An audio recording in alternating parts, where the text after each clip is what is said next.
আসসালামু আলাইকুম বন্ধুরা, কেমন আছেন সবাই? আবারও আমার এই ছোট্ট চ্যানেলে সবাইকে স্বাগতম। আমি আজকে দুধ পাকুন পিঠার রেসিপি নিয়ে হাজির হয়েছি। এই পিঠাটা খেতে যে এতটাই মজা, একবার তৈরি করে না খেলে কিছুতেই বিশ্বাস করতে পারবেন না। আর এই পিঠার রেসিপিও অনেক সোজা। আশা করি আজকে আপনাদের এই রেসিপি ভালো লাগবে। ভালো লাগলে অবশ্যই চ্যানেলটি সাবস্ক্রাইব করতে ভুলবেন না। তো চলুন দেখে নেই মূল রেসিপি। প্রথমে আমি এখানে একটা ফ্রাই প্যানে নিয়ে নিচ্ছি 1 কাপ পরিমাণ পানি, দিয়ে দিচ্ছি স্বাদ মতো লবণ, এরপর দিয়েছি 1 চা চামচ পরিমাণ ঘি। ঘিটা আমার মেল্ট ছিল না, তাই এটাকে একটু পানিতে দিয়ে নাড়াচাড়া করে নিতে হয়েছে। এরপর সব কিছু ভালোভাবে নেড়েচেড়ে নিয়ে পানিতে বলক আসা পর্যন্ত অপেক্ষা করব। পানিতে বলক আসা শুরু হলে এখানে আমি দিয়ে দিচ্ছি 1 কাপ পরিমাণ ময়দা। 1 কাপ পানির জন্য 1 কাপ ময়দাই যথেষ্ট। আপনারা চাইলে এখানে প্যাকেটের আটাটাও নিতে পারেন।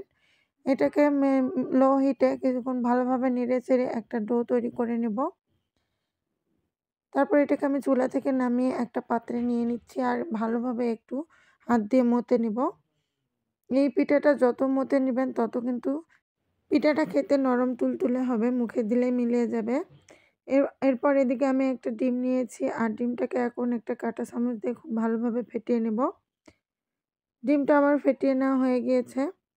এখন আমি এই মাখানো ডোতে এই ডিমের হাফ পরিমাণ অ্যাড করে দিচ্ছি।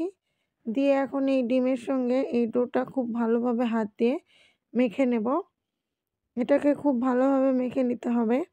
এখানে চিটচিটে ভাবের জন্য আমি আবারও দিয়ে দিচ্ছি 1 চামচ পরিমাণ ঘি। এই ঘিটা দেওয়ার কারণে এই চিটচিটে ভাবটা কিন্তু এই ডোয়ে থাকবে না। আমার এখানে মাখানো হয়ে গিয়েছে আর আমার ডোটাও রেডি হয়ে গিয়েছে। এখন এই ডো থেকে এরকম ছোট ছোট করে আমি লেচি কেটে নিচ্ছি। এখানে আমি লেচিগুলো প্রায় এক সমান করেই তৈরি করে নিব। এখন এখান থেকে একটা আমি লেচি নিয়েছি আর লেচিটাকে এভাবে হাতের তালু দিয়ে এরকম লম্বাটে করে তৈরি করে নেব। আর তারপরে এখানে এই তেল ছাকার একটা ছাঁকনির উল্টা পিঠ দিয়ে এভাবে আমি হাত দিয়ে চেপে চেপে ডিজাইন করে নেব। আর এটাই হবে এই দুধ পাকন পিঠার ডিজাইন। এখন আলতোভাবে এটাকে আমি উঠিয়ে নেব। আপনারা দেখতেই পাচ্ছেন আমি কিভাবে এটা করেছি। আমি আরও একটা আপনাদেরকে তৈরি করে দেখাচ্ছি। যদি ছাঁকনি থেকে না ওঠে তাহলে ছাঁকনিতে একটু হালকাভাবে তেল ব্রাশ করে নেবেন, তাহলে এই পিঠাগুলো খুব সহজেই ছাঁকনির থেকে উঠে আসবে। এভাবে আমি এখানে সবগুলো পিঠা তৈরি করে নিয়েছি। এখন এগুলোকে নিয়ে যাব ভাজতে।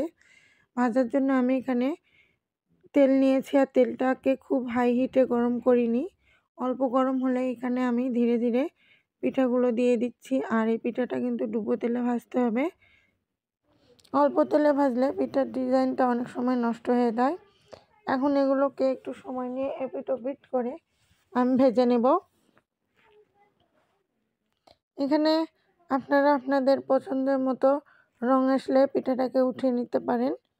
আমি এটাকে একটু লাল লাল করে ভেজে নিয়েছি। আপনারা চাইলে এটাকে সাদা অবস্থাতেও উঠিয়ে নিতে পারেন।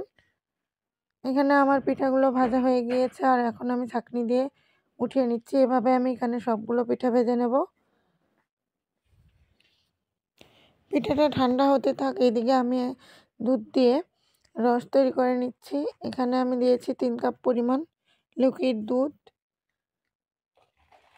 আর দিয়ে দিচ্ছি 1/3 কাপ পরিমাণ চিনি। চিনিটা আপনাদের পছন্দ অনুযায়ী আপনারা চাইলে এখানে বাড়িয়ে বা কমিয়েও দিতে পারেন। একটু নেড়েচেড়ে নিয়ে এখানে এখন আমি দিয়ে দিচ্ছি 2টা সাদা এলাচ আর দিয়ে দিচ্ছি একটা দারচিনি। এখন এটাকে ভালোভাবে নেড়েচেড়ে নিব, বলক আসা পর্যন্ত অপেক্ষা করব। বলক আসলে এখানে স্বাদ মতো একটু লবণ দিয়ে 1 মিনিটের মতো এটাকে ফুটিয়ে আমি চুলা থেকে নামিয়ে ফেলবো। দুধটা কিন্তু খুব ভারী করা যাবে না, ভারী করলে দুধটা পিঠার ভিতরে ঢুকবে না। এখন আমি এটাকে চুলা থেকে নামিয়ে ফেলে একটু ঠান্ডা করে নেব। কুসুম গরম অবস্থায় আমি পিঠাগুলোতে এই দুধটা ঢেলে দিব। এখানে আমি পিঠা বাটিতে সেজে নিয়েছি আর দুধটা এখন এখানে আমি ঢেলে দিচ্ছি। আপনারা চাইলে দুধের ভিতরেও পিঠাগুলো একেবারে দিয়ে দিতে পারেন।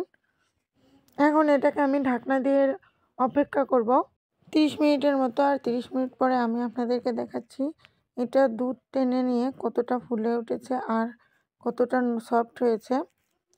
এখন একটা পিঠা আমি আপনাদেরকে চামচ দিয়ে কেটে দেখাচ্ছি কতটা সফট হয়েছে। এই পিঠাগুলো খেতে যে এতটাই মজা, একবার হলেও বাড়িতে তৈরি করে দেখবেন। তো দেখা হবে আবারও নতুন কোনো রেসিপি নিয়ে। ভালো থাকবেন সবাই। আল্লাহ হাফেজ। আসসালামু আলাইকুম বন্ধুরা, কেমন আছেন সবাই? আবারও আমার এই ছোট্ট চ্যানেলে সবাইকে স্বাগতম। আমি আজকে চট্টগ্রামের একটি বিখ্যাত পিঠা চড়ই পাখন্ড পিঠার রেসিপি নিয়ে হাজির হয়েছি। আশা করি পিঠার রেসিপিটা আপনাদের অনেক ভালো লাগবে। এই পিঠাটা দেখতে যতটা না সুন্দর, খেতেও ততটাই মজার। আর এই পিঠাটা বানানোও অনেক সহজ। তো চলুন দেখে নেই মূল রেসিপি। আমার এখানে পিঠা তৈরির জন্য আমি নিয়েছি 1 কাপ পরিমাণ পানি।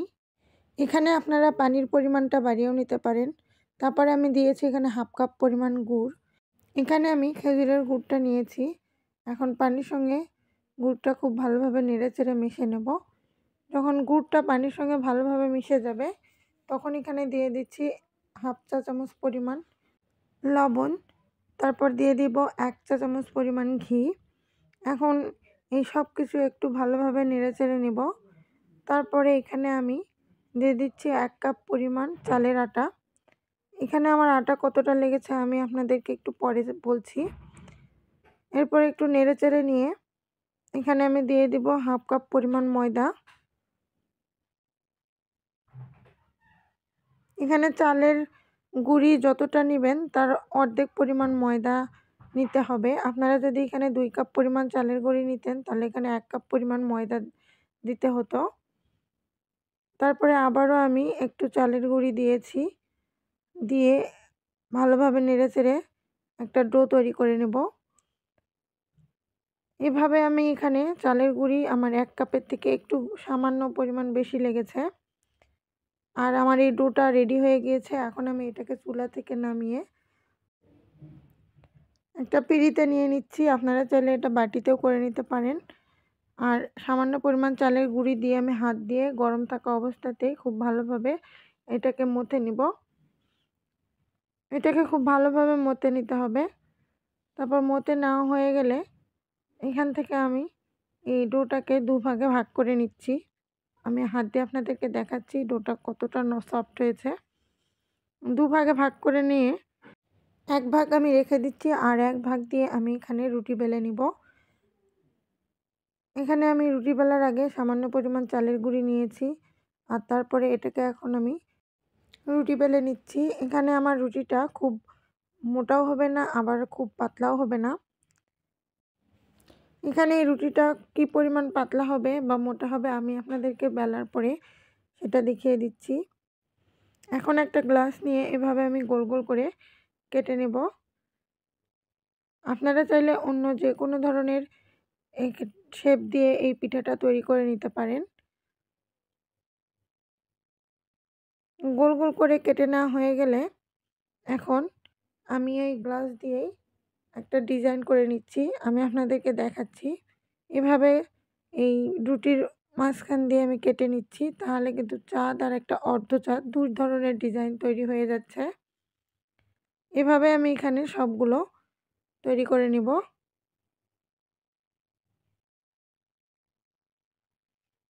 এখানে আমার সবগুলো তৈরি করা হয়ে গিয়েছে। এখন এগুলোকে ভেজে নেব। ভাজার জন্য আমি এখানে ফ্রাই প্যানে তেল গরম করে নিয়েছি আর তারপরে এগুলোকে এক এক করে তেলের ভিতরে ছেড়ে দিচ্ছি। ডুবো তেলে আমি এগুলোকে ভেজে নিয়েছি। ডুবো তেলেই ভাজতে হবে। আর কিছুক্ষণ পরে দেখতেই পাচ্ছেন এগুলো কত সুন্দর ফুলে উঠেছে। এই পিঠাগুলো ভাজতে কিন্তু খুব একটা বেশি সময় লাগে না। মিনিট দেড়েকের ভিতর এই পিঠাগুলো ভাজা হয়ে যাবে। আমি এখানে চড়ই পাখন্ড পিঠার 2টা ডিজাইনই আপনাদেরকে ভেজে দেখাচ্ছি। তো আমার এখানে এই চাঁদের যে ডিজাইন সেই ডিজাইনের পিঠাটা ভাজা হয়ে গিয়েছে। আর এখন আমি ছাঁকনি দিয়ে পিঠাগুলোকে তেল থেকে উঠিয়ে নিচ্ছি। এখন আমি আরেকটা যে ডিজাইন হয়েছিল সেই পিঠাটা এখানে দিয়ে দিচ্ছি অর্ধচাঁদ। আর এখানে আমি 4টা করে পিঠা দিয়েছি। আর দেখেন 30 সেকেন্ডের ভিতর এখানে আমার সবগুলো পিঠা কি সুন্দর ফুলে উঠেছে। আর এগুলোকে 1 থেকে 1.5 মিনিটের ভিতরে এপিট ওপিট করে ভেজে আমি তুলে নিচ্ছি। তো বন্ধুরা, যারা আমার এই পিঠার রেসিপি দেখছেন কিন্তু এখনও আমার চ্যানেলটি সাবস্ক্রাইব করেনি, তাদের কাছে অনুরোধ রইল চ্যানেলটি সাবস্ক্রাইব করার। আর যারা যারা সাবস্ক্রাইব করেছেন তাদেরকে অসংখ্য ধন্যবাদ। ভালো লাগলে অবশ্যই বেশি বেশি লাইক, কমেন্ট আর শেয়ার করতে ভুলবেন না। আমার এখানে পিঠাগুলো সব ভাজা হয়ে গিয়েছে। এখন আমি একটা আপনাদেরকে ভেঙে দেখাচ্ছি ভিতরে কত সুন্দর হয়েছে। এই হলো চই পাকন পিঠার রেসিপি। তো দেখা হবে আবারও নতুন কোনো রেসিপি নিয়ে। ভালো থাকবেন সবাই। আল্লাহ হাফেজ। আসসালামু আলাইকুম বন্ধুরা, কেমন আছেন সবাই? আবারও আমার এই ছোট্ট চ্যানেলে সবাইকে স্বাগতম। আমি আজকে ভাত দিয়ে চিতই পিঠা তৈরি করব। আর এই পিঠাটা বানানো কিন্তু খুবই সহজ। আর পিঠাগুলো দেখে বুঝতেই পারছেন কতটা নরম তুলতুলে হয়েছে। তো চলুন দেখে নেই মূল রেসিপি। তার জন্য আমি এখানে নিয়েছি 2 কাপ পরিমাণ ভাত। এটা আমার সকালে রান্না করা ভাত। আমি এই নাস্তাটা সন্ধ্যার দিকে তৈরি করছিলাম। আর তারপরে এখানে দিয়ে দিচ্ছি হাফ কাপের থেকে একটু কম পরিমাণে ময়দা।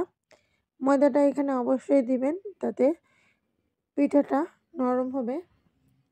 এরপর হাত দিয়ে একটু ময়দার সঙ্গে ভাতগুলো ভালোভাবে মেখে নিয়ে এখানে আমি ভাতের সমপরিমাণে 2 কাপ পরিমাণ পানি দিয়ে দিচ্ছি। আমি এখানে ব্লেন্ডারে ব্লেন্ড করে নিব ভাতটা। এখন এই পানির সঙ্গে ভাত আর ময়দা স্প্যাচুলার সাহায্যে নেড়েচেড়ে মিশিয়ে নিচ্ছি। এখন আমি ব্লেন্ডারের জগে উঠিয়ে নেব। আমার এই রেসিপি যদি আপনাদের ভালো লাগে অবশ্যই চ্যানেলটি সাবস্ক্রাইব করে পাশে থাকার অনুরোধ রইল। আর যারা যারা সাবস্ক্রাইব করেছেন তাদেরকে অসংখ্য অসংখ্য ধন্যবাদ। ভালো লাগলে অবশ্যই বেশি বেশি লাইক, কমেন্ট আর শেয়ার করতে ভুলবেন না।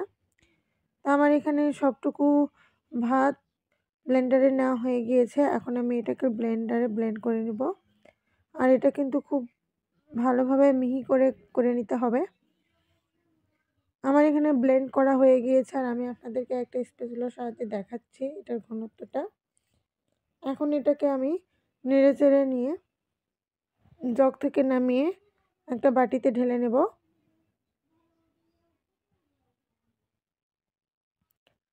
বাটিতে আমি এখানে ঢেলে নিচ্ছি। এই শীতে আটা ছাড়াও আপনারা বাড়িতে এভাবে ভাত দিয়ে নরম তুলতুলে চিতই পিঠা তৈরি করে খেতে পারবেন। এখন একটা ডাবু দিয়ে এটাকে কিছুক্ষণ ভালোভাবে আমি নেড়েচেড়ে নেব। ব্যাটারের ঘনত্বটা ঠিক এইরকমই কিন্তু হতে হবে। এখন আমি এখানে দিয়ে দিচ্ছি স্বাদ মতো লবণ। আমি এখানে 1 চা চামচ পরিমাণ লবণ দিয়েছি। লবণটা দিয়ে পিঠার ব্যাটারটার সঙ্গে খুব ভালোভাবে নেড়েচেড়ে এভাবে মিশিয়ে নেব। এখন এগুলোকে ভেজে নেব। আর ভাজার জন্য চুলায় আমি একটা লোহার কড়াই বসিয়ে দিয়েছি। আর এখন এখানে আমি সামান্য পরিমাণ সয়াবিন তেল দিয়ে একটা ছুন্নি দিয়ে খুব ভালোভাবে এটাকে নেড়েচেড়ে পুরো কড়াইয়ের মাঝখানটা করে দিব। আপনারা চাইলে এখানে ব্রাশ দিয়েও এই কাজটা করে নিতে পারেন। তেল দেওয়া হয়ে গেলে এখন আমি এখানে পিঠার ব্যাটারটা এই ডাবু হাতা দিয়ে দিচ্ছি। প্রত্যেকটা পিঠা ভাজার আগে এভাবে একটু তেল দিয়ে নেবেন, তাতে পিঠাটা খুব সহজেই উঠে আসবে। আর এখন আমি এটাকে ঢাকনা দিয়ে ঢেকে দেব। আর কিছুক্ষণ পরে আপনাদেরকে আমি দেখাচ্ছি পিঠাটা আমার হয়ে গিয়েছে। দেখতেই পাচ্ছেন কত সুন্দর পিঠাতে ফোর উঠেছে আর খেতেও অনেক নরম হয়েছে। এই পিঠাটা চাইলে আপনারা দুধেও ভেজাতে পারবেন। তো দেখা হবে নতুন কোনো রেসিপি নিয়ে। আল্লাহ হাফেজ। কেমন আছেন বন্ধুরা সবাই? আশা করি সবাই অনেক ভালো আছেন। আসসালামু আলাইকুম। আবারও আমার এই ছোট্ট চ্যানেলে সবাইকে স্বাগতম। আমি আজকে রসালো মুগ পাকন পিঠার রেসিপি নিয়ে হাজির হয়েছি। পিঠাটা দেখতে যতটা সুন্দর, খেতেও ততটাই মজার। আর আশা করি আপনাদের এই পিঠার রেসিপি ভালো লাগবে। ভালো লাগলে অবশ্যই চ্যানেলটি সাবস্ক্রাইব করে পাশে থাকার অনুরোধ রইল। আর যারা যারা সাবস্ক্রাইব করেছেন তাদেরকে অসংখ্য অসংখ্য ধন্যবাদ। তো চলুন দেখে নিই মূল রেসিপি। তার জন্য আমি এখানে নিয়েছি হাফ কাপ পরিমাণ মুগ ডাল। আর এই মুগ ডালটা কিছুক্ষণ মিডিয়াম হিটে নেড়েচেড়ে ভেজে নেব। অবশ্যই হাই হিটে ভাজা যাবে না, মুগ ডালটা পুড়ে গেলে কিন্তু পিঠার স্বাদ থাকবে না। এই ডালটা ভাজার সময় কিন্তু দারুণ একটা স্মেল বের হয়। তো আমার এখানে ডালটা ভাজা হয়ে গিয়েছে। এখন ডালটা আমি চুলা থেকে নামিয়ে ফেলবো আর ভালোভাবে 2-3 বার ধুয়ে নেব পরিষ্কার পানি দিয়ে। এরপর এটাকে আবার আমি পাত্রে নিয়ে নিচ্ছি। পাত্রে নেওয়া হয়ে গেলে এখানে এখন আমি হাফ কাপ ডালের জন্য 2 কাপ পরিমাণ পানি দিচ্ছি। আর এটাকে এখন সিদ্ধ করতে দেব। এটা যতক্ষণ সিদ্ধ হয়নি ততক্ষণ সাইডে রেখে দিয়ে আমি এখন এখানে চিনি শিরা তৈরি করব। তার জন্য এখানে নিয়েছি 1 কাপ পরিমাণ চিনি, 2 কাপ পরিমাণ পানি, 2টা দারচিনি দিয়েছি আর 2টা সাদা এলাচ। এখন ভালোভাবে 2-4 মিনিট নেড়ে নিলেই আমার এই চিনি শিরাটা রেডি হবে। চিনি শিরাটা কিন্তু খুব ভারী হবে না। চিনিটা পানির সঙ্গে মিশে গেলেই 2-1 মিনিট জাল করে আমি এটাকে চুলা থেকে নামিয়ে ফেলবো। আর এদিকে আমার মুগ ডালটাও সিদ্ধ হয়ে গিয়েছে। এখন আমি এই মুগ ডালটা একটা দই নিয়ে ভর্তা করা হয় এইরকম একটা দই নিয়ে আপনারা ডাল ঘুটনি দিয়েও এটা করে নিতে পারেন। আমি এখানে ভর্তা করা এই দই দিয়ে ভালোভাবে নেড়েচেড়ে একেবারে মিহি করে নিচ্ছি। আপনারা চাইলে এই কাজটা ব্লেন্ডারেও করে নিতে পারেন। মিহি হয়ে গেলে এখানে আমি দিয়ে দিচ্ছি স্বাদমতো একটু লবণ আর দিয়ে দিচ্ছি 1 কাপ পরিমাণ চালের গুঁড়ি। এখন এই চালের গুঁড়ির সঙ্গে মুগ ডালটা ভালোভাবে নেড়েচেড়ে মিশিয়ে নিয়ে আমি চুলা থেকে নামিয়ে ফেলছি আর একটা পাত্রে নিয়ে নিচ্ছি। পাত্রে নিয়ে এখন আমি এখানে দিয়ে দিচ্ছি একটা ডিম। আপনারা যদি মনে করেন ডিম দিবেন না তবে নাও দিতে পারেন, কোনো সমস্যা নেই। এখন এই ডিমের সঙ্গে আমি এই মুগ ডালের ডোটা খুব ভালোভাবে নেড়েচেড়ে মিশিয়ে নেব। এখানে আমার মাখানো হয়ে গিয়েছে আর একটা নরম সফট ডো তৈরি হয়ে গিয়েছে। এখন আমি এখান থেকে এইরকম ছোট ছোট লেচি কেটে নিচ্ছি। আরেকটা ডিজাইন তৈরি করে দেখাচ্ছি আপনাদেরকে। আমি এখানে লেচিটাকে গোল করে নিয়েছি। তারপরে একটা আঙ্গুল দিয়ে ঠিক মাঝখানে একটু চাপ দিয়ে গর্ত করে নেব।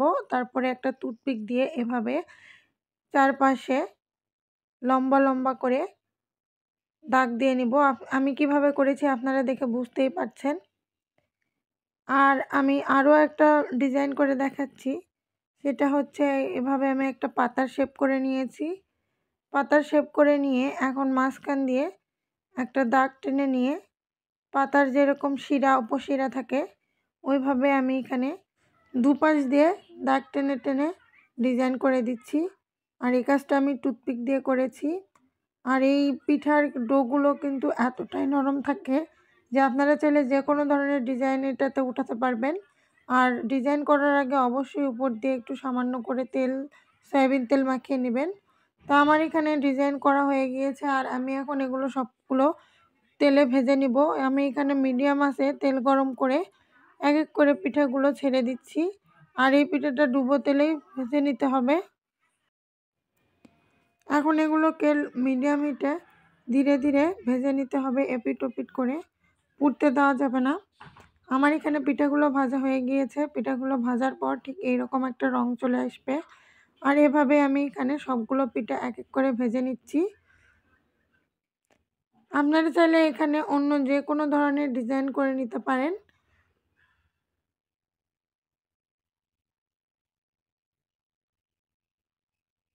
এখন এগুলোকে আমি চিনি শিরাতে ডুবে দিচ্ছি এক এক করে।